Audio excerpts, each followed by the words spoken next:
Hey, what is going on, everybody? Welcome to the Fins Up Network. It's Ben Morgan, and we got some Dolphins news on Friday at Mike McDaniel's media availability because we're all wondering what the offensive line situation is going to be.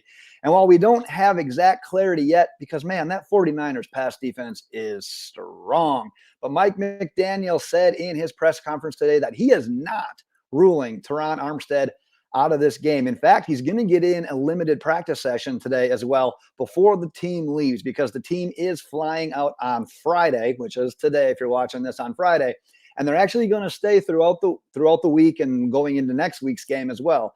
That game against the Chargers that was flexed to Sunday Night Football. So they won't be traveling back to Miami. They're going to be staying out there. But Terron Armstead is going to get in a limited session today. See how that goes, see how the injury reacts, see how he holds up against some contact because he hasn't been practicing all week. So see how he holds up. But at the end of the day, I'm guessing that he's probably very, very questionable. But the good news is, as of right now, he has not officially been ruled out. As we kind of all assumed, though, if he ends up getting ruled out, if he is inactive for that game, or if he tries to play, and at some point in time he has to get pulled, it's likely going to be Greg Little playing left tackle. And we know the history right there recently with Greg Little at left tackle for the Dolphins. So Terron Armstead not ruled out. However, Austin Jackson has been ruled out because of his ankle injury. So he will not be playing at right tackle for the Dolphins this week against the 49ers, which means Brandon Shell will return back to right tackle, which obviously he didn't start at right tackle last week against the Texans because Jackson was back. But he did start at right tackle the previous 5 weeks before Austin Jackson came back. So we saw Brandon Shell at right tackle. He held his own. He did well. We're probably not too upset about this move. We don't want to see Shell at left tackle. That was a fairly mitigated disaster at some point in time last week. But he will be the guy for the Dolphins at right tackle this week.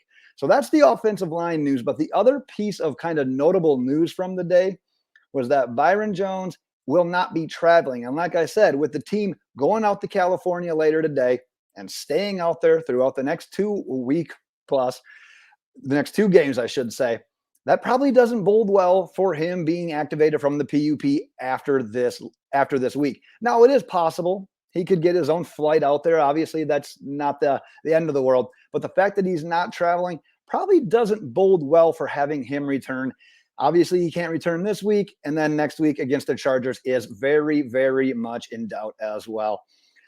Like I said, a pretty quick one today, Dolphins fans, but we got some offensive line updates. And then obviously with last night, the Bills winning, the Patriots, the one time as Dolphins fans, we decide, you know what, we're going to cheer for the Patriots. Kind of let us down. Bills won that game pretty handedly. So the Bills are now in first place in the AFC East. Bills move to the number 2 seed in the AFC playoff picture. However, obviously no need to panic because just like what happened last week when the Bills won on Thanksgiving, Dolphins turn around on Sunday, get the win, and then we hold the trump card over them because of the head-to-head matchup. So we move back to first place in the East. We'd move back to the number 2 seed in the AFC playoff picture if we can get that win on Sunday against the 49ers. But that's a quick one for today, Dolphins fans. I'm going to be back on Saturday morning with my final preview and predictions video. I got some great questions that already came in for that video. So looking forward to recording that and getting that one out to you as well as we wrap up Dolphins 49ers week. But that is my time. That is the news for the day, Dolphins fans. And until next time, tomorrow, Fins